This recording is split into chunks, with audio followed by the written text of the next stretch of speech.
This is the Wheel of Time Spoilers podcast.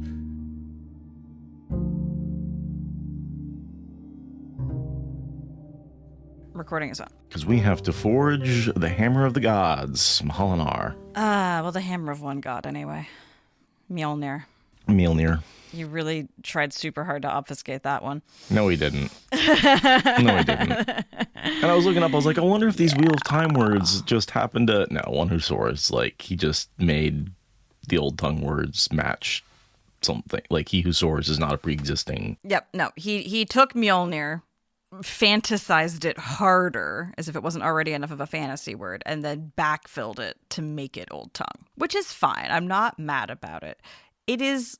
lazy might be harsh, but it is the less effortful way of doing that. Yeah, I mean, there's Kalendor, and, you know, I feel like there's other things that he's done that with. I mean, like, all his characters' names are blatantly stolen from... Yeah, no. So, for sure. Wait, what's Kalendor? Sounds like colander. Oh, well, I guess that's not a good example, is it? Yeah, I mean, it is the sword and the stone. Yes. For sure. I was like, how... Excalibur. Oh, okay. Kalendor. Which is not the sword and the stone. Fun fact. No, it's not. It's the sword from the lake, actually.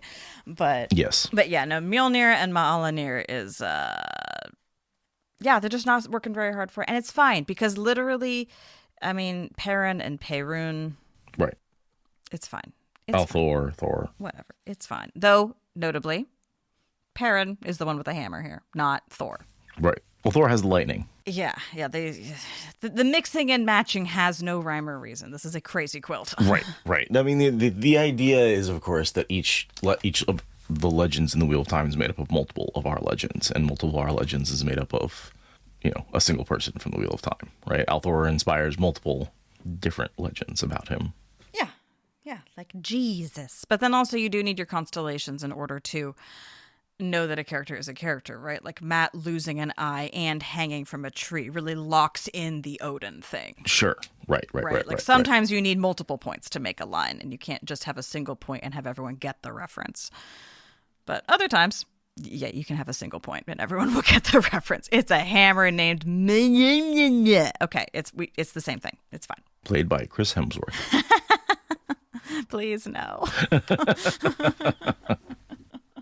But yeah, we get to forge the hammer. And I guess I should apologize for I didn't record last week. Got a little sick. My voice was a little trashed. How dare you have a meat suit that fails occasionally? This is ridiculous. I would like a refund on my co-host, please. Can you just upload me onto the internet so I'm a digital intelligence only AI? But like sans artificial, you know. You'd still be yourself. You'd just be on hardware instead of wetware. That's true. Yeah. I'd be okay with that. I would be first in line if it wasn't going to be a weird exploitative hellscape of Matrix-like dystopian doom. Yeah, Bobiverse my ass, except, you know, I'm not the programmer, he is. Right, yeah. And you don't have to... Whatever. Sticking with this franchise. We're sticking with this franchise. But yeah, this is a fun chapter. It's visually beautiful. It's Sanderson... all through and through, obviously because it's Perrin, but it's one of those ones where it works really well because it's a really visual chapter. I mean, blacksmithing has always been a very visual thing, but power wrought blacksmithing, like this is, you need a visual writer to really make this work. Well, and for me, it's a finally moment. Perrin finally accepts his responsibility, right? For me, more than the forging of Mahalanar, more than like anything else that happens in this chapter, Perrin says, yes, I will be your leader. Finally. Yeah, for the last time. This is the last time he's going to make us go through this wishy-washy thing. This is the last flip-flop. Mm-hmm. We're flopping for the last time. But yeah, I was thinking about this and how often that Perrin has flip-flopped on I will be leader. Oh, I can't do it. Take away the banners, put the banners up, and all that kind of stuff. And it feels so much like Sanderson's writing in a way that really reading Stormlight Archive and the way some of his main characters like Kaladin seem to just go through the same cycle of emotional beats without ever coming to a resolution and getting better, right? And I get why he wants to do that. Like, he doesn't want to portray someone healing from mental illness, because you don't just heal from mental illness. At the same time, it's not my favorite thing to read. this character who goes through the same struggle and the same cycle over and over and over again. Because I do that in my own head with myself. I don't need to read it, you know? So there's a little bit here where I see Kaladin in Perrin, and I see this repetition, and I'm glad that it's finally done. Yeah, I definitely kind of memory hole a lot of that because I'm fucking over it. I like the forging of the hammer. I like him announcing the pulling out the banner and going and starting the battle with the White Cloaks. I really just try to memory hole all of him going over the same tired old arguments for the 1,000th time. But yeah, it is a finally moment because it is that he forges the hammer and you're like, okay, if that was not the end of this rumination spiral, I don't know what will be. And he says, I want to be your leader, right? As opposed to I will, I don't want to do it and there's nobody else and I'll take it on for now and yada yada. Like, this is finally him saying to himself and the people around him, yes, I accept leadership and I accept that I am the best person to be your leader and there isn't anybody else, you know. So, and it's I think on reading it the first time, this was such an awesome moment for me. Oh, right? Yeah. You know, like, it's like one long stretch. It's just the whole chapter is one big long just stretch. like, oh, thank God, yes. You know, it's that level of especially with Perrin and how frustrating he's been with this particular bone. Yeah. Plus, like, I mean, who doesn't like Thor and his hammer? No, yeah, and like, the awesome, it's awesome, and the visual sparks and the feeding the power and the like. What are you doing? I don't know. I need more help. Yeah. It's a circle and yeah, so good, so good. I guess I should read us in. This is worthy of reading. Yeah, start us with our broody boy Perrin at the top of the chapter with a blacksmith's puzzle as the symbol. A making. Perrin sat alone on a tree stump, eyes closed and face to the dark sky.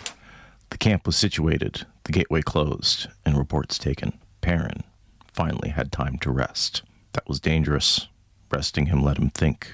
Thinking brought him memories. Memories brought pain. He could smell the world on the wind, layers of scents swirling together. The camp around him, sweaty people, spices for cooking, soaps for cleaning, horse dung, emotions. The hills around them, dried pine needles, mud from a stream, the carcass of a dead animal. The world beyond, hints of dust from the distant road, a stand of lavender that somehow survived in the dying world. There was no pollen. There were no wolves. Both seemed like terrible signs to him. He felt sick, physically ill, as if his stomach were filling with muddy swamp water, rotting moss, and bits of dead beetles. He wanted to scream.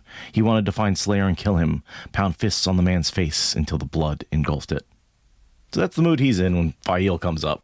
Brooding at maximum boil. I want to bash your face in. No more drugs for that man. He's just sitting there, sort of staring, just vibrating with rage. Just the need to explode and smash, but there's no one to explode and smash at, so he's just still. Because this is the reaction to Hopper being killed for the second time. Yeah.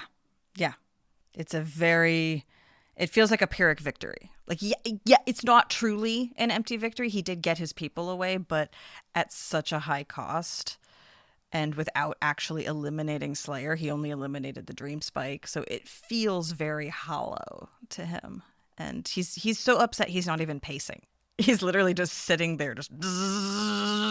And so, yeah, he and Fael get in this debate again about, like, he's like, I need to send people home. She's like, didn't you just say every man would be needed? Wasn't that your justification for, like, saving the White Cloaks, is every man would be needed? Right? Like, why are you sending these people home? You have an army. The last battle is coming. What is going through your head?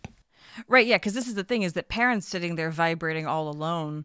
The entire camp is sitting in a circle around him, staring at him, worrying with him. And he is just so lost in his own angst that he doesn't even realize that, like, half of the leadership of the camp is, like, actively chewing their nails just out of earshot while Fael goes and talks to him. Like, everyone is focused on him. He is the linchpin of everything for them. And like she says, they're worried you're going to send them away. But, like, the last battle's coming, dude. Are you going to, like, pick up the banner and lead? Meanwhile, in the back of his head, he's sort of ruminating over what's going on with this attack, right? What's going on with the trap? Why was the trap existing? Because that part's hollow, too. That part didn't resolve either. And so he sends off... Here's Shannon. Who is... A fan of the Wheel of Time. Named for James Hirsch, a fan of the Wheel of Time. That's the only one of those names I got out of this chapter. Oh, really? Mm-hmm. Oh, that's a lot of names. Yeah, but all of them are pre-existing characters. Oh, okay. Eamon was from Path of Daggers. It was his first appearance. Oh, really? Yeah. He's been around for a while. He's been in a couple of scenes. Alejandra, Elias, Gaul, Fail, Berelaine, Oh, yeah. Gallienne. It's a cast of characters, but yeah, you're right. We didn't actually add many. He's listing our normal Perrin posse. The Perrin posse. Yeah, you're right. That is who they are. So yeah, Perrin he's actually multitasking in the way that does make sense, where he's doing two completely different things, sort of alternatingly, like in parallel, where he's working one thing with his hands, right, working or heading towards the forge and thinking about working on stuff with his hands, very mechanical, very tactile, while also thinking strategy, thinking maps, thinking logistics, like a very different part of the brain. So he's able to actually like work both problems more effectively because, multitasking is a complicated topic, but this is the kind of multitasking that actually works. This is not, trying to read and write at the same time. These are different parts of your brain. Because you're using two different parts of your brain. You're using, one's a very physical, one's a very mental. Yeah. That's why you can drive and listen to a podcast at the same time, right? Right. Yeah. They're not the same task. They're not using the same brain architecture at the same time. And sometimes, yeah, it's smoother. Perrin has repeatedly thought through intense tangles while working with his hands. So, he's looking around. He's sort of like, oh, what's a good ambush spot, right? Because he's thinking about we were going to get ambushed, right? There was going to be a trap. Where would the trap be sprung? Well, probably in a good ambush spot, right? Because there's two bits of information. One, he says, bring me a map of the Johanna Road. And he realizes he was told there was mud and that's a deception. Right. If you assume that that's true, one thing. If you question if it's true, maybe someone just lied to us. Because if it's Taviran, if your people find mud, it isn't necessarily Taviran if some random traveler tells you that there's mud. That might be good old-fashioned lying. Right. And that's what it was. It was to get them on that spot. And then he says, what are these? And Arganda says, old ruins, nothing of relevance. They've degraded too far to provide cover. They're really just a few moss-colored boulders. And Perrin goes, and immediately something was coming together for him. Portal stone. He knows in that moment, oh, that's a portal stone. That's how they're gonna get the Trollocs in. Yeah, and I don't even know if he knows it's a portal stone, but he knows that those ruins, that perfect location, like something. And truly only portal stones fit. He's experienced portal stones. Well, he's experienced portal stones once, but he experienced Rand experiencing portal stones that other time. So, yeah, there's really something to do with those ruins, something to do with the way that this road is laid out. It's too obvious. Like that's part of what I love about this scene is when he's just grabs the map and he takes his two generals and he says, tell me where to put an ambush. And they point at exactly where they were camped and exactly where the White Cloaks are. And they both say, well, obviously the terrain gives you exactly one answer to this from a military perspective. Right. And he's just like, yeah, no, those ruins are going to start vomiting monsters. It's going to happen. Something somehow is going to come out of those old ruins and give us a reason to show the White Cloaks that we're good people. He probably does think about it being a portal stone. I don't know. He's kind of surprised when he learns, when the Ashaman says that there's channeling coming through. But whatever. There's ruins, and it's a weird, mysterious world. So fair to guess that the ruins are the problem. Because he's looking right at them, right, when they start portaling in people. Like, he's not, that's exactly what he's staring. He's like, they're going to come from that location. And so, without traveling, he knows they can't use portals for Trollocs. So, I think he was right on about that. I think he immediately was like, there's only one answer. There's only one answer. They can't come through gateways. We know that portal stones are in ruins almost always. They're never in normal inhabited cities anymore. And then, so he sends off for the Ashaman. He doesn't even notice to who. He's just like, someone go get the Ashaman. I'm going to start dicking around with blacksmithing. And it's too simple for him. So by the time the Ashaman show up, he's ready for something more complicated. Yeah, because he warms up with some horseshoes, right? Like he sends away the guy who's working in the forge, warms up with a horseshoe, and is like, this is too easy. And he doesn't necessarily send for Grady and Neald to help with the forging. He wants them to like check on the white cloaks, and like he's just like, yeah. But when Neald shows up, he's like, hey buddy, I could help you with the distraction project before we get to the real meat and potatoes of the day.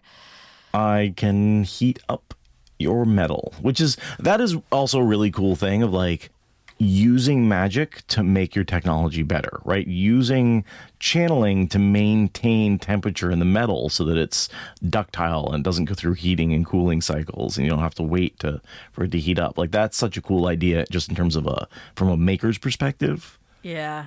Yeah, the Sanderson touch there of like, hey, I don't have to do the forging with magic. I can just augment your forging experience with magic. I was actually watching a video just last night about a candy shop in Turkey that's like 160 years old, and how they were making all their, Turkish delight. God, it looked so good, like actual authentic Turkish delight. And it was really cool how they had integrated machines with traditional candy making.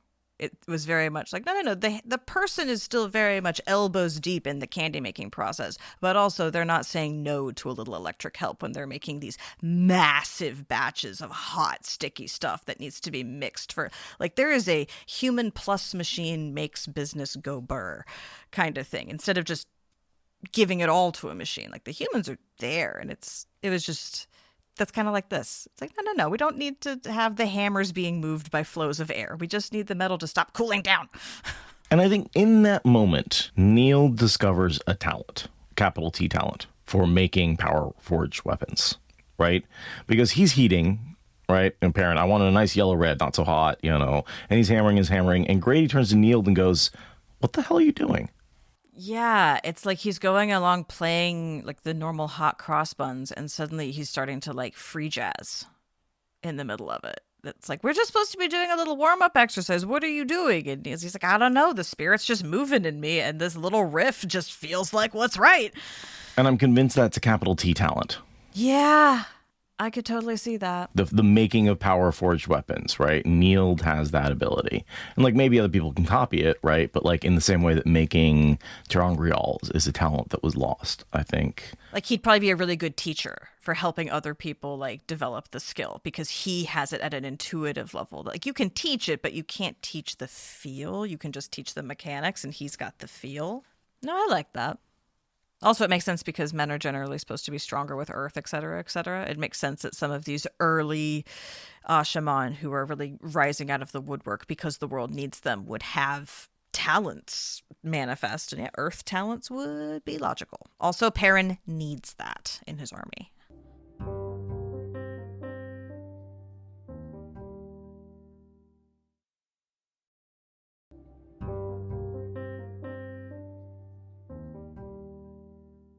We're talking about the forging of Mahalanar.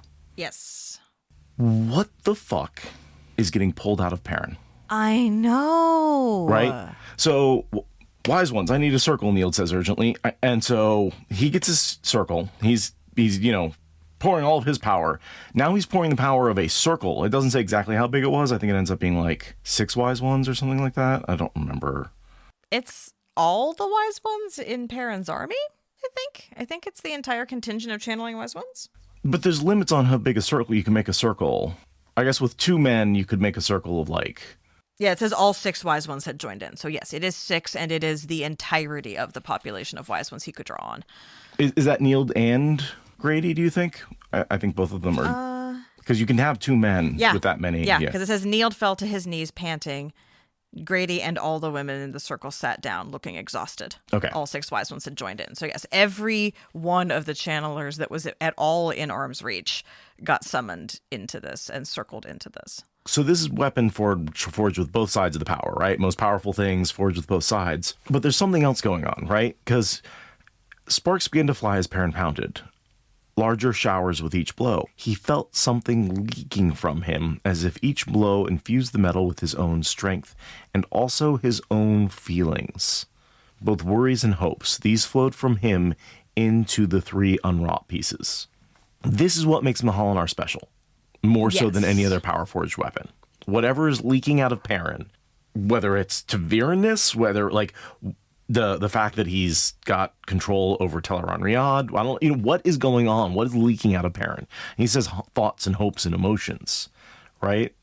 Essence of Hopper, a warder bond with a weapon. That's what chat is suggesting.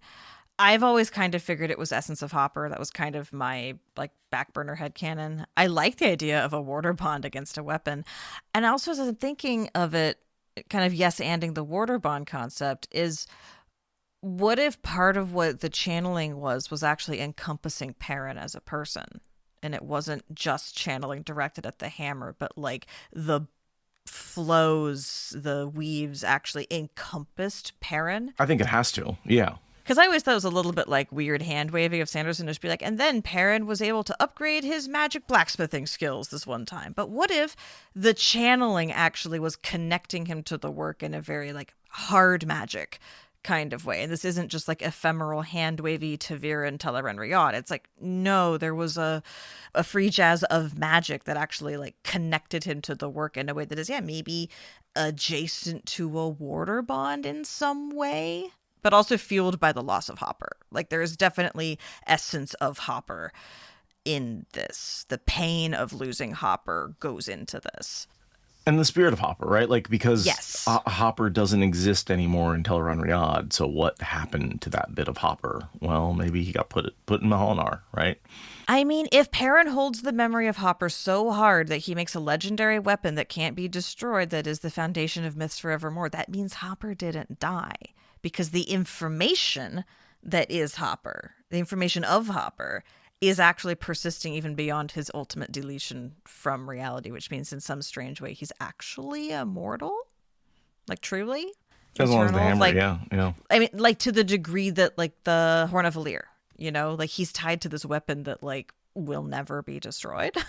Yeah, it feels like a Horn of Valir level forging, right? And this is, I believe Word of Sanderson has also said that this is different than the regular power forge. This is not just a power forged weapon, which is... I thought that was like in the books too. Oh, it might be, yeah. Yeah, I'm pretty sure that like they discuss it later. Like, I don't think we're going to be recreating that. No. Yeah. Pretty sure that's discussed in canon. Okay, yeah. I agree. Because they make all the spearheads for the Aiel. Yeah. And they seem to be power forged in the way that Heron Mark swords are power forged. Exactly. They just don't lose their edge. It's just a +1. It's not. It's helpful, but it's not uber. And they seem to work better against Shadowspawn. Do they, or is that just unique to this hammer? I thought that was just unique to the hammer. So here's what I'll say is Lan's sword and Tom's knives, which we claim are power forged, both give off blue sparks when encountering Thakandar blades, and both are more effective against Shadowspawn.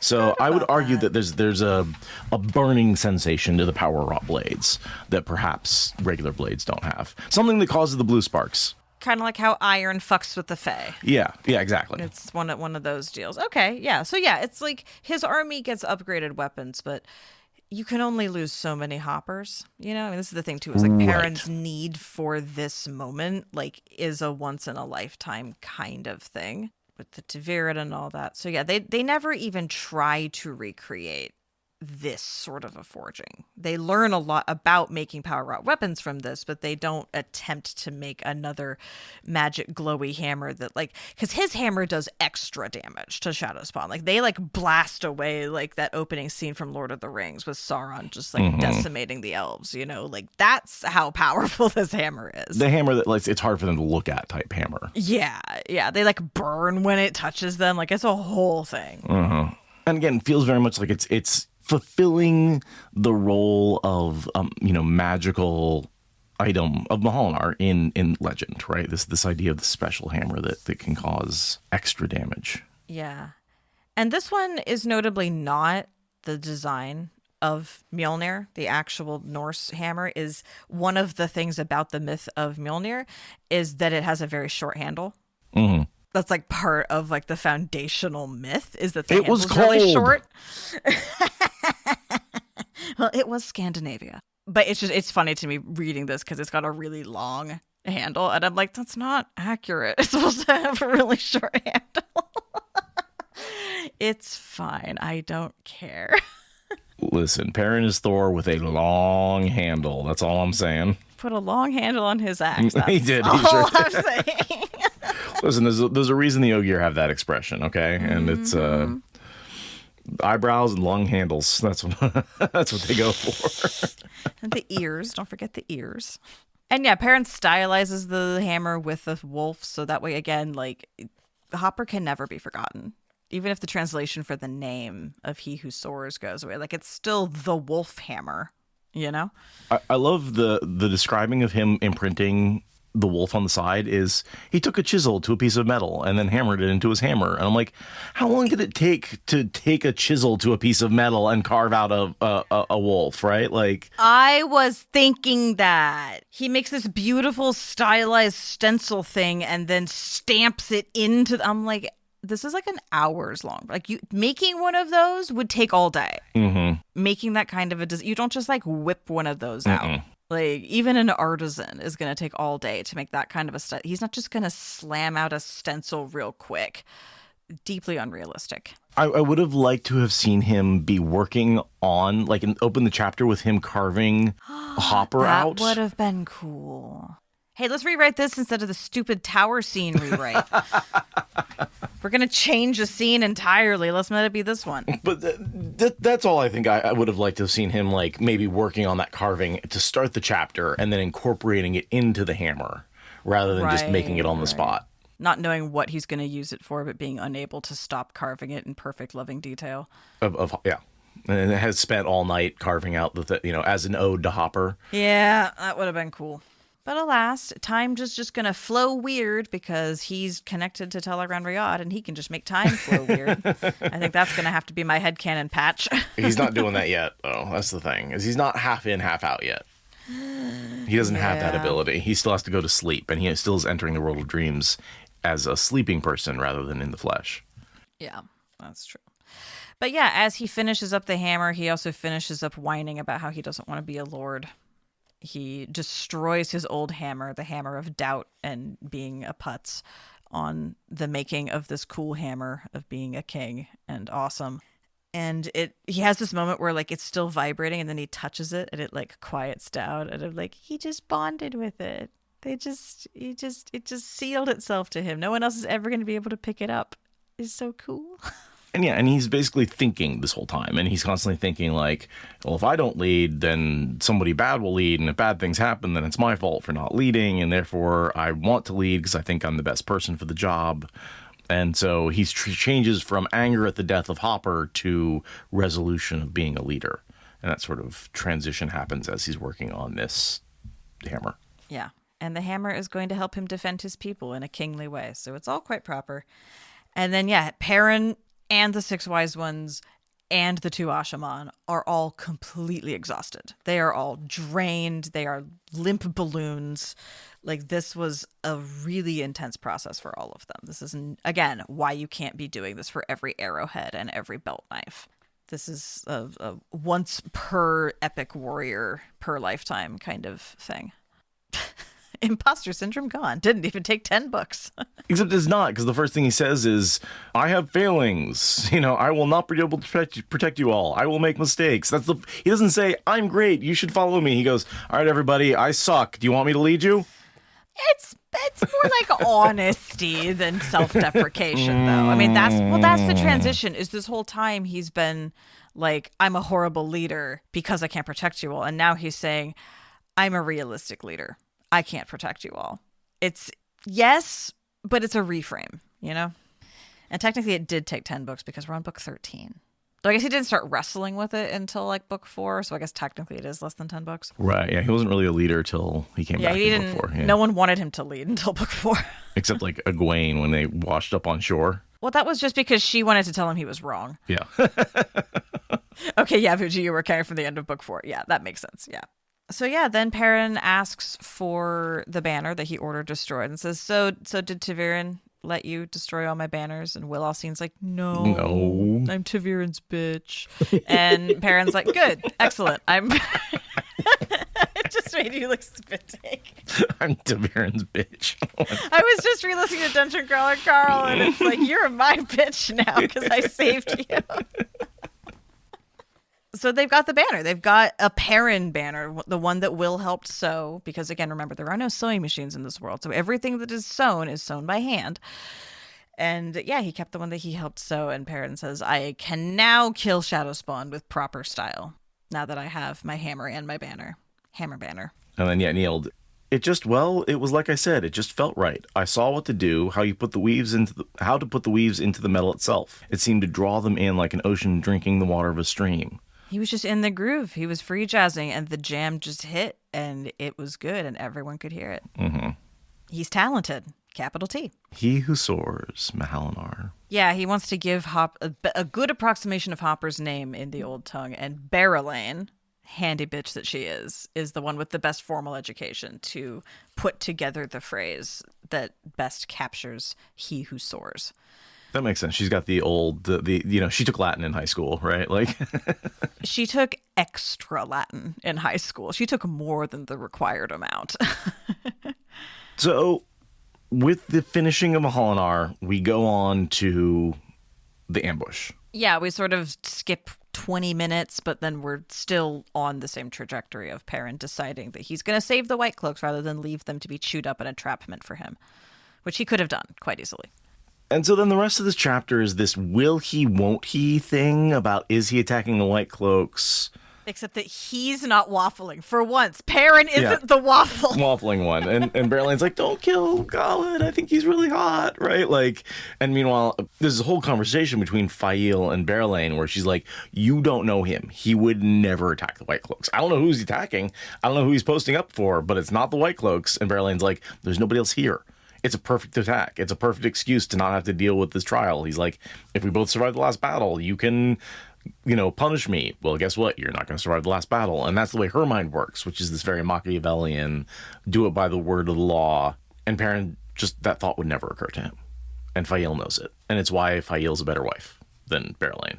Absolutely. And I like, too, that Barrelane is not being unrealistic in terms of looking at it. Like, this is not her being silly or blinded by something or arrogant. Like, she's doing the math and saying the equation only balances one way. I don't know what the fuck else I'm supposed to think right now. Also, the pattern is making me really, really horny for that guy. So, like, And I like that Fail trusts or knows Barrelane enough to actually start questioning Perrin right at the end. Like, Barrelane's really worried about this, like, to the point that it's rubbing off on me. Like, I feel like that speaks not so much to Fail's relationship to Perrin, but Fail's relationship to Barrelane, that she's like, no, you're, like, actually worried. Like, it's making me anxious. My, like, reluctant friendship has blossomed to the point that, like, kind of worried for you.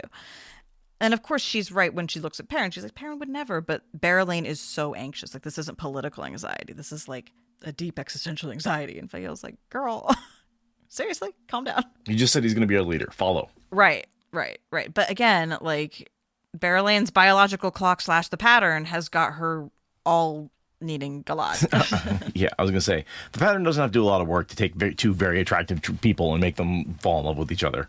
No, it's where we get fairy tale romance from. They both know how hot they are. They're not settling for anybody who's less attractive. Yeah. Plus, they both need someone with political power and financial resources and connections to the rich and powerful. So very interesting to have Mr. Does the Right Thing with Mrs. Machiavellian. I mean, once they figure out their shared moral compass, they're going to be unstoppable. Yeah. Yeah. They're just going to have a few fights about it first. Maybe 1 or 2 accidental murders. Man, talk about Nepo Baby. Their kids are going to be gorgeous. Or ugly. Like, that'll be the one, like, that's, you always see. And this is where the Hunchback of Notre Dame came from. Right. Like, they're both gorgeous, but you know how, like, sometimes people who are really attractive can actually be a little odd looking? And it's just, like, their features work really well for them? Oh, yeah, for sure. Beautiful people are often not normal looking. I don't know how to describe that. No, there's a distinct thing about too much symmetry is bad. This is why beauty marks are a thing. You have to bring asymmetry onto the face in order to look properly pretty. And yeah, sometimes features that work on one face do not work the same on another face, and it has as much to do with personality and bearing as anything else. But yeah, we can't all be Tilda Swinton. It's a thing. And I love this moment where Fail turns to Bearlaine and goes, "You're not very good at picking men, are you, Bearlaine?" Bearlaine's, which, like, again, that's a level of girl honesty that I'm like, I think Fayo's starting to actually like Bearlaine, because she wouldn't have said something so honest and like helpful. I think that's one thing about them is like they would be really good friends if they weren't both fighting over Perrin. Which is why Min had the vision of him having both the birds of prey perched on his shoulders, because this could have been the most amazing power throuple. I mean, hell, they could have just been platonic friends with Bearlaine and just watched her and given her advice on having shitty taste. And it could have been great. They should have been friends. They're so well set up to be friends. And they've been putting the hours in at this point to pretend to be friends to the point that it's starting to rub off into reality. Enemies to friends. We love to see it. And we sort of get a little bit, this is first time we really get Bearlaine's POV about why she's been pursuing Perrin for so long, right? This whole, I was promised him, right? I went, and we can go back to that moment, right, when Rand terrified her. I don't think he promised shit. I don't think, but she's basically her inferences are warped. Way out there for no basis in reality. But this idea that, oh, well, I can't be with Rand, therefore he wants me to be with one of his generals. Because in his Rand way, he didn't quite reject her outright in a way that she could read as, I don't want, because he wants an alliance with her. He wants her to be friends. He didn't want her, he wanted her as an ally, but he didn't necessarily want her as a wife. And she interprets that as, oh, well, then I need to marry one of your generals or one of your close friends. Right. Yeah. And she has told herself that rationale so many times that her own memories have rewritten themselves to say, well, no, that was obviously how that conversation went. And I'm like, no. I have reread the books, and the books don't change like memories do. He never intended to promise you anything. You did not have that interpretation walking out of that room that night. This is something you have made up to make sense of that night in the intervening, year since that event happened. And I can see where the worry comes from, where they're worried about the White Cloaks. Like, he has made this monumentous decision that I am going to lead you now. And you can be like, oh, okay, he's decided to make decisions that he otherwise would not have. No, the equation only balances one way. The fact that he's not sharing his belief that a evil army is going to pop out of those ruins is the entire reason why we have pages of this. Yeah. And I'm glad it doesn't last more than a chapter. Absolutely. It's brought up and it's resolved within this chapter. But yeah, I do find that whole Pearl grasping. Is he going to kill the White Cloaks? It's like, no. There's Trollocs coming. Yeah. And I will say that, yes, on the one hand, saving the White Cloaks is silly. But on the other hand, having this army of Trollocs just rampaging in the countryside is not great, and the White Cloaks would not have effectively neutralized them. So it does behoove Perrin to deal with them. And if that means saving the White Cloaks, fine. Whatever. Right. That's kind of how I feel about it, is the White Cloaks are a fine bait in the trap that Perrin is setting up for the Trollocs. But as far as I'm concerned, they're bait. They're just bait. Yeah. And it's like, they were not going to take those Trollocs down. It was not going to be two equal forces neutralizing each other. They would have gotten stomped, and then the Trollocs would have just rampaged behind enemy lines. And I think even Galad realizes that by the end. He's like, oh my God, we are so ineffective as a force. Like, we are not protected by the light. Yeah, no. Galad's chagrin at being abandoned by his view of the world is delicious. Anything left on that Fael POV? I think just it's funny to see her pivoting that silly logic from Perrin. Oh, I gotta marry Perrin to. This is why I'm going after Galad, right? It can't just be because he's hot. No, it's for political reasons. Definitely, this is me settling for a cookie when I can't have a cake. That's definitely what's going on. Instead of her seeing like an entire confectionery shop spread out, and that's what she's actually going for. But it is one of those things where you see someone attractive, you realize they're available. You realize they're your type. You realize, oh, they're politically a good match. Then she's like, everything's lining up for her at this point, right? Other than the fact that he's about to get wiped out by Perrin. Right. She can get over that one little problem. He's actually a really good match for her, and she sees that. She's politically astute enough. Yeah, exactly. Half brother to the Queen of Andor. That's not small potatoes. And the leader of the White Cloaks, right? He has his own army. And she is a nation who could use an infusion of militaristic strength. Like, I mean, Mayenne could use a standing army that has more oomph behind it. Like, if she can defang and retool the White Cloaks to make her dependence on Tyr a little bit less predatory, that'd be pretty cool. Mm-hmm. Yeah, are the White Cloaks going to end up in Mayenne as opposed to Altara, right? Is Altara going to become its own nation again? Amadicia, sorry. Yeah, totally, exactly. Is whoever... Oh, no, that guy died. Yeah, what's going to happen to Amadicia if the White Cloaks are gone and then the Seanchan get kicked out and the White Cloaks are like, nah, we like Mayenne better? I guess at this point it's just under the Seanchan rule and they're not going anywhere anytime soon. Yeah, I guess is that part of the territory that Rand cedes to them? Yeah, because yes, it has to be because we saw them beat back the White Cloaks and take over the nation. Yeah, that was when Morghese was there. She bounced out during shortly after the Seanchan showed up. And the Dragon's Peace says they get to keep the land, right? So yeah, they get to keep all the land that they've grabbed. So yeah, Amadicia is gonna be a Fourth Age problem. So yeah, the White Cloaks don't have a home. They're looking for somewhere to go. Mayenne seems like a good place. Mayenne needs them in a way that most nations don't need an army like that to move in and set up shop, you know? And not to mention, it's a much smaller army now. Much smaller. Especially after the last battle. Jesus. I don't know if anybody...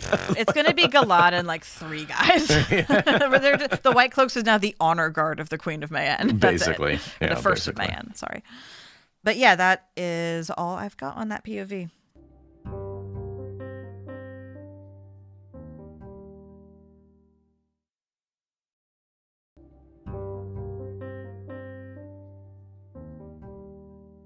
Now we can snap over to Perrin, who's feeling very unified as a leader, as a person, as an army. And so Elias comes up, his friend. Yeah, basically. Who's been hunting at night, catching rabbits at night, which made me kind of roll my eyes. Because they're crepuscular animals? They're in their dens at night. You don't hunt rabbits at night because it's hard. You hunt rabbits. You don't hunt rabbits at night because they're in a burrow, asleep, underground.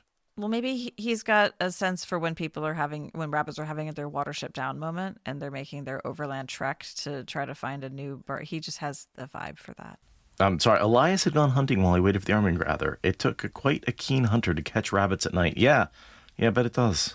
I mean, if you dig out their warren, I guess it's not that hard.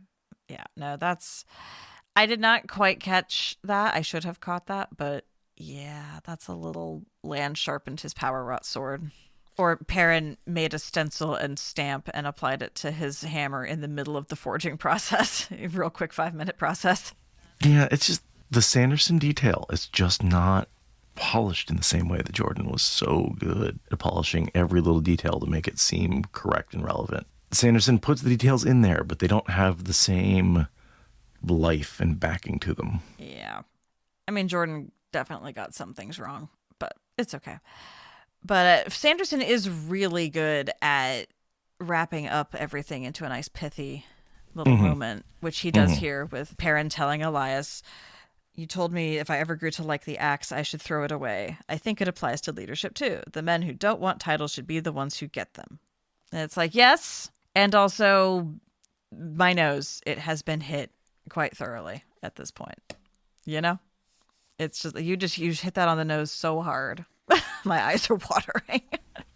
Ooh, you made a good point. This is like RJ and the juggling skill that we complained about. Yeah. Sewing and juggling are two things that you and I both have experience with where it's like, I don't think that's how that works. I did it for the plot. Yeah, which I really don't want to forgive Jordan for that, given how much time he spent describing clothes. It would have been nice if he'd spent any amount of time thinking about how those clothes were made. Whatever. What, you can't just order a seamstress to make you 20 dresses overnight? Yeah, actually. You can do some amazing things with enough hands in a short period of time, but there are limits, particularly when you don't have sewing machines or electric light. Power wrought light, not common enough, not for seamstresses, no. Also, he mentioned a weaver like twice in the whole series. which technically is more than most industries get mentioned, but he literally only mentions weaving and fabric like a handful of times. And yeah, fabric's actually like a really, really huge part of a civilizational output. Yeah, I don't think I realized how much time was spent on weaving and clothing. I think as farmers, I knew we concentrated as a people, like most of our time was spent on food.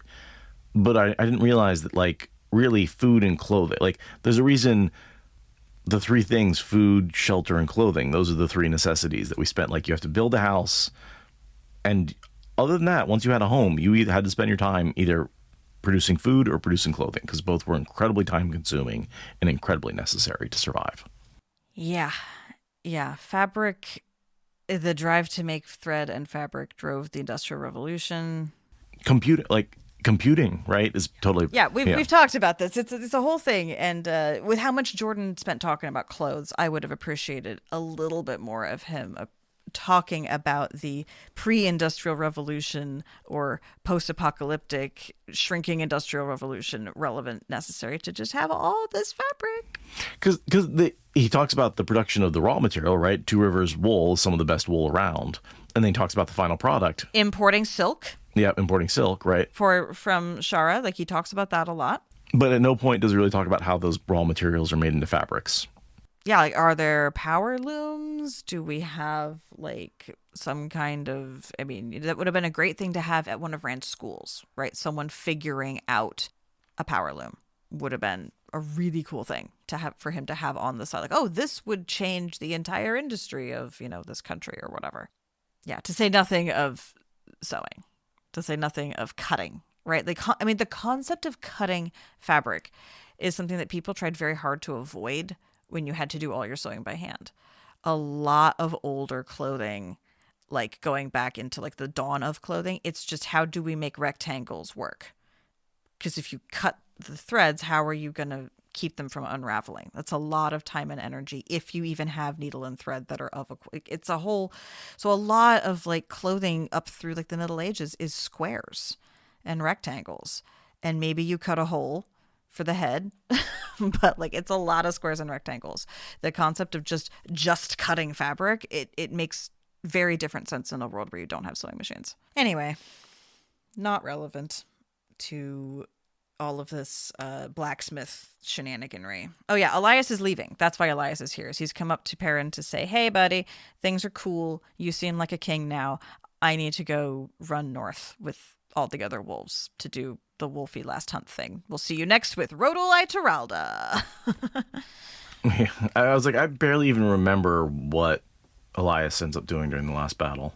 Yeah, he shows up at the last minute as Ituralda is desperately trying to keep from giving an order that he knows is wrong because he's strong-willed enough to realize he's been compelled. And he's like clenching his teeth and like trying very hard not to give this order. And then he sees this ragged man with a whole bunch of wolves come running at him. And all he feels is relief as the man pulls out one long knife and lunges for him. And he's just like, thank God, someone got to me before I was able to give the order. So it's obviously Elias. He probably is running with a pack of like 50, and somehow or other, I don't know how, they figure out that that guy is compromised and needs to be taken down. And he doesn't get killed. Elias manages to capture him. But still, I believe that is the next time we see Elias is running at Ituralda or near the end of the last battle, actually. Maybe there's a scene in between here and there, but that's the next notable thing he does. Yeah, Encyclopedia Watt doesn't have him in anything after this chapter because they don't always get the last book right. Oh, the reason Elias knows is because Perrin tells him in the dream. How does he tell him? Oh, through the dream. Yeah, Perrin speaks to him as Longtooth and Teller Unreal and asks him to pass his message that the great captains are being controlled by Grendel. Right, because Perrin is really leveling up his dream skills, and so even someone who's reluctant about it, like Elias, is going to be reachable. And so that's why Elias knew. Perrin told him. Right, and that's how no one else knew that Elias was coming for Ituralda, because that was a dream DM between the two wolf boys. That's awesome. We get this line, he'd found his balance. He would never become like Gnome, the man who had lost himself to the wolf. But we saw that earlier, right? Like, he found that balance a couple of chapters ago, if I'm remembering correctly. Yeah, but this is kind of that realization like propagating all the way out to his leadership status. I feel like it's just like, oh yeah, that thing where I'm not going to become like gnome, like that also applies to my leadership. I'm not going to become a despot. I'm not going to lose myself to the wolfiness of being a king or whatever, the beast of being a king. Which then makes me feel like we didn't need to go find gnome later, given that he's literally thinking that here and now. Feels like that scene with Boundless later is going to be unnecessary. I was going to say, hasn't that scene already happened? Because how else could he have found his balance before that scene? But we haven't podcasted through it yet. So does it mean we have more waffling? Is this not the end of the waffling? Yeah, because it's in the epilogue. We have one more little PS moment of self-doubt. Really? Oy, oy, oy. Yeah, that's crazy. Yeah, he's like, he's found his balance. Then there's the whole thing with the encounter in the epilogue. He deals with him again. Well, that's a bit of a fail on my part, in my opinion. Yeah, I mean, there's a moment where he says, this was the balance in the epilogue. This was the balance for Boundless, different from the balance for Elias and different from what Perrin had found. He understood. This did not mean that the way he let himself lose control was not a danger. It was the final piece he needed to understand, the final piece of himself. So he doesn't find the balance again through Gnome. He just understands a little bit better about Gnome's balance, why he ended up the way he did. Yeah, no, and I was kind of just reading what comes right before that, and it's triggered by him trying to remake Hopper. It's really about him processing his pain from Hopper's death. It's not about him and his leadership and his balance of the wolf inside. It's him going through one last paroxysm of grief over Hopper and being like, wait, Hopper's last message to me doesn't make any sense. So resolving that question, that's more about Hopper than it is about him waffling. Okay, all right, cool, we're good. We're good. We're safe. I'm okay with that being a reason to revisit Boundless because Hopper's death is still a thing we're processing, despite the making of the hammer. That question. Okay. All right. Cool. We're good. Stand down. Battle stations. Stand down. In the next bit, the truth is out there, right? His men know what he is and what his powers are, and they like that better than speculating like, oh yeah, there's all sorts of people with odd powers popping up. Like, you're not any of that. You're not different. Like, we're following the Dragon Reborn. Might as well follow a wolf brother, right? Like, it's the end of the world. A werewolf is the least of our concerns. Right. Yeah. And he kind of lets go of Aram here, too. He has one last thought about Aram, that, like, the symbol and the man are two different things. And if someone gets too invested in the symbol and the symbol lets them down, they will completely be destroyed. And like, there's a lot of lessons to unpack in that, but he's right. And it's, I mean, again, I'm glad that he's moving on from stuff, but also I'm like, you should have been more upset about this for longer. I don't know if I think that you've earned moving on from this yet. Right. Well, we have to assume there's been a lot of off-screen thought about Aram. Yeah. But we definitely, when Aram was killed, he moved, it was in the middle of a battle, but he just moved right past that. He's like, well, he tried to kill me and he got shot. Oh, well. I was fine in the battle, but I needed more angst after the battle. But also, yeah, I'm just going to assume there was a lot of brooding that I would have not wanted to see on page that did happen. And so he has earned this resolution. I feel like it needed more reflection, right? The problem, Aram's death didn't mean anything to Perrin in his journey in a way that it should have. It should have been part of his reasons why he doesn't want to be a leader. Yes. Perrin or Aram's face is always haunting him. Every time he thinks about taking leadership, he just sees Aram's face. Exactly. And there's none of that. There's none of that reflection on how he failed Aram, which always felt a little bad to me because it was this responsibility that he took on who got corrupted. And it's like, yeah, I know that was by the prophet, but like, you introduced him to the prophet and then you did nothing while he was corrupted and listened to the Manosphere podcast. I mean, the prophet. Yeah, definitely. God, why? Oh, what the fuck is his name? The terrible influencer who's like... Andrew Tate. What? Andrew Tate, yeah. Well, I totally see the prophet, Massima, and Andrew Tate. Like, same person. Same fucking person. Yeah. Massima Tate, yeah. Just out there, lying about stuff for power. Just looking like a weird little gremlin who thinks he should be in charge despite being a nasty, weird little guy that's just not why would anyone want to be around you, you creep? Who then influences people to like do things that they shouldn't otherwise do, and adds that corruption. And the only way to deal with them is to put them as, you know, cannon fodder and wipe them out at the front of a war. Yeah, because otherwise they'll just entrap a bunch of young people into really toxic behavior that destroys their relationships with their families and their futures, and just generally erodes at the fabric of society in every possible way. Yeah. No real world analogy there. No, we've never made real world analogies with this podcast. The people who listen to this have no idea what our political opinions and takes are. Uji says, at least Massima didn't engage in sex trafficking as far as we know. There was rapes aplenty. Tons of rapes in his army. He himself wasn't actually fucking people, but his army was.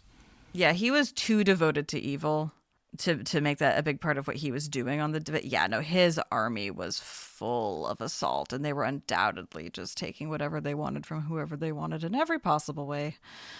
But yeah, maybe not trafficking, like in an economic sense, because he did not have that kind of... I mean, he wasn't like a drug lord, right? Like, Massima just was a plague of locusts. Mm-hmm. Right? He was a force of nature more than infrastructure. He was modeled off a different kind of cult leader, right? The Andrew Tates have... But a lot of these old cult leaders, right? They preached piety and abstinence, but then they had a harem. Yeah, no, it's hard to believe that Massima was not doing as much assaulting as everyone else, aside from the fact that he just seemed really beyond single-minded, focused on what he was doing. And possibly some compulsion in there as well. Right. So, like, uniquely not, like, desexualized almost. Right. In a way that he was too fanatic to care about the worldly things like sex and food. And, like, there was that, like, model of him being so burned away by the fanaticism, he didn't really care about worldly pleasures. Yeah, but he also didn't care to, like, he claimed to, like, you know, chop off men's hands if they touched women inappropriately. But, like, it's a raving mob being held together with, like, spit and rage. Like, he's not disciplining anyone. Like, no. I mean, I'm sure if he saw it, he would discipline them, but it's, you know. On the spot for as long as his attention span lasted. But yeah, no, massive international secret sex trafficking negging empire. No, he didn't do that. He just plague of locust everywhere and didn't care who he steamrolled. Different era of cult leader. God, what a concept. He's much more in the, like, David Koresh, you know, 80s, 90s cult leader. Which makes sense given who Jordan would have been looking around at for inspiration. But I'm sure if he was writing these today, we would see a much more Andrew Tate personality. Sure. Yeah, absolutely. Because, yeah, I mean, he's looking around at the world saying, who am I analogizing? And that takes me to Galad's POV. Yeah, Galad at kind of his actual nadir, more so than when he got taken by the questioners and thought he was going to die. This is when even his allies are seriously questioning his judgment. He's questioning his judgment. He's figuring out how he wants to die. Like, this is kind of the lowest that he ever gets. Well, and it's also Bayar being particularly fanatic and crazy. The, like, you killed us all, and, like, Bayar's really on the going off the deep end with Perrin. Yeah, again, kind of like how Barrelane is so upset that it's starting to rub off on Fael. Like, Bayar is so upset that it's even rubbing off on Galad, even though, again, it's power-induced and all that. But, you know, Bayar's single driving compulsion mission is to get to Perrin and stab him. He can't do that if he dies. Therefore, anger at the man who's going to get him killed before he's within arm's reach of Ebara. But really, the nice thing about this is that he's getting his people ready for when the Trollocs attack, right? He's waking them up. They're putting on their armor. They're a little more prepared for when the Trollocs attack. I don't think Perrin's necessarily trying to hide from the White Cloaks. Yeah, I was wondering about that, why the White Cloaks were able to spot Perrin, because I figured, you know, but yeah, no, Perrin just being like, no, don't even bother hiding. I want them to notice us and make appropriate preparations. I could totally see that being his thing. I mean, he doesn't actually tell anyone what he's doing at this point, but I could see that being the logic in his head of like, no. Let them see us coming. They will know that a battle is about to engage and they should probably armor up. I also like Galad's argument with Bayar, where he's like, Bayar's saying, well, we should have attacked them. And he's saying they would have murdered us. He has Aes Sedai, men who can channel, more soldiers than us and powers we don't understand, and bowmen. And it's like, yes, you're a terrible force. You're weak, right? Like, you're getting that. And then Bayer's response, well, the light would have protected us. And then Galad, well, if that's true, it's going to protect us now as well. I love that logic. Yeah, mic drop. Now, it wouldn't have protected you in either situation because you're just a bunch of fucking terrible soldiers. But this is what I want from people is internal consistency. If you are going to make your entire personality this asshole cosmology and make it my problem, I'm going to need you to have the barest fucking modicum of respect for yourself and be consistent to your own cosmology. That's all I'm asking. And yeah, Galad is saying if that is true, if we accept your ridiculous premise as true, then we can also accept it as true in this other situation. Dumbass. And so then he's like, okay, let's get some shields because we're about to get rained on by arrows because he thinks Perrin's coming after him. And he's like, the shields will help a little. It's like, no, not really. Not from two river bows. Yeah, that's the thing is shield walls work unless it's the English longbowmen. I mean, Two Rivers bowmen. Yeah, that is the shtick. And yeah, power scaling, right? They're incompetent soldiers. That's all they are. As Vuji says, they have no main characters in their party, and that's why they're not scaling up with everyone else. Galad just isn't quite cutting it. It's that and their insistence to be anti-channeler. Yeah, that too. It's hard to participate in World War II if you refuse to use guns. No, my cavalry charge will work against the machine guns every single time. Sure, buddy.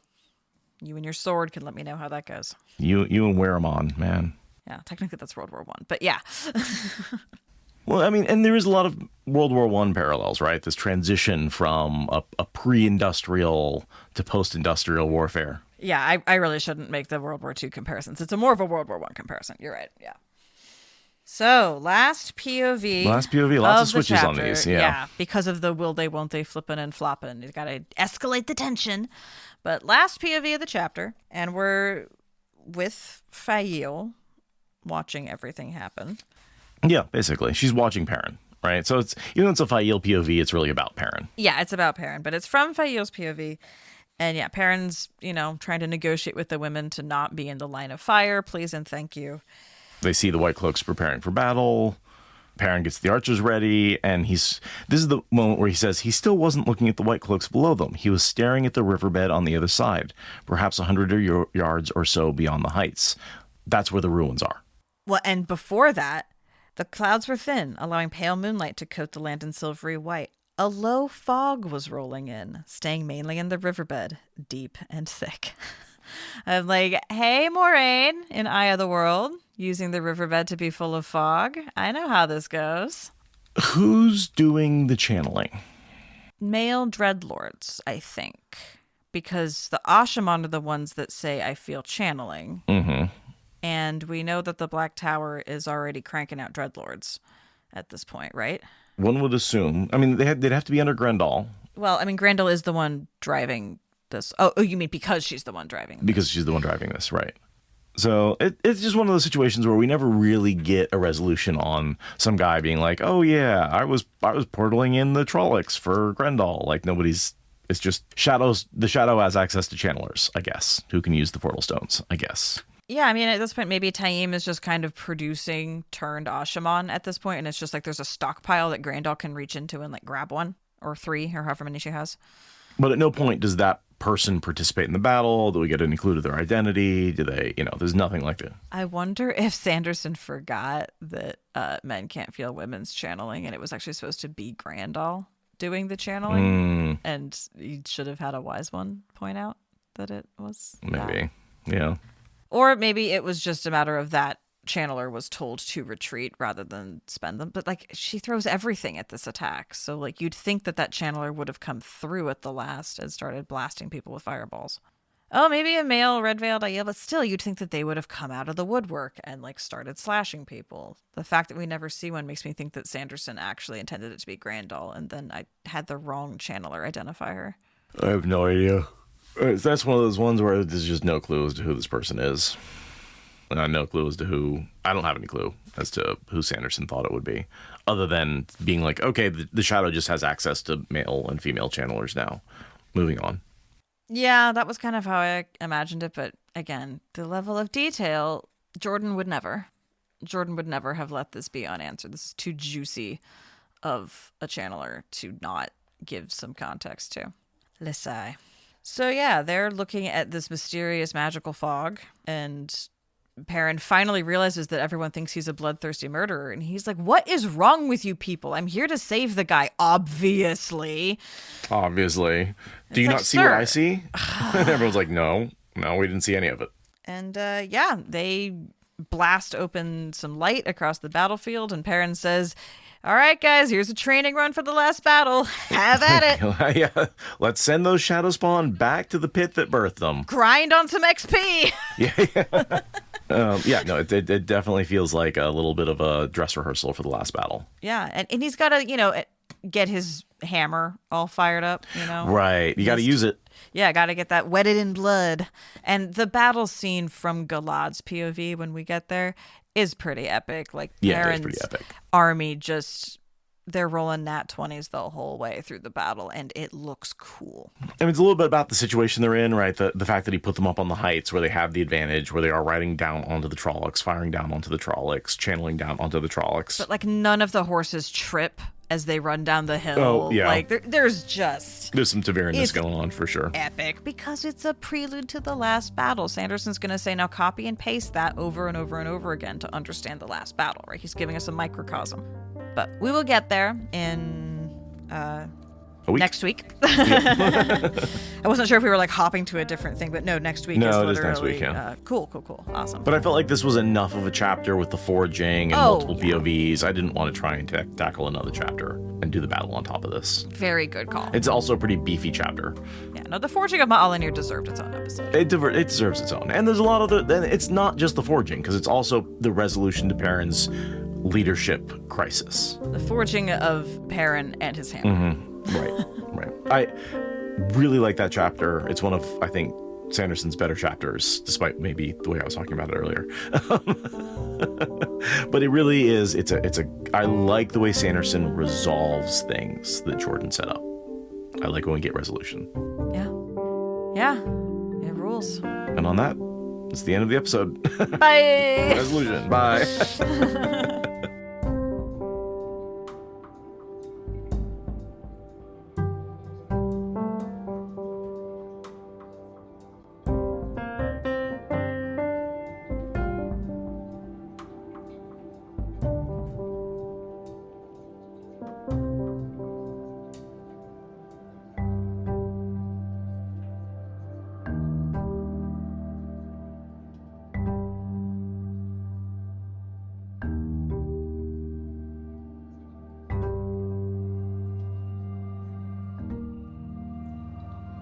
Thank you for listening to the Wheel of Time Spoilers podcast. Please rate and review us on your podcast app, and consider supporting us on Patreon for ad-free episodes. Watt Spoilers is a production of Fox and Raven Media. For more podcasts from Fox and Raven Media, visit our website at foxandravenmedia.com.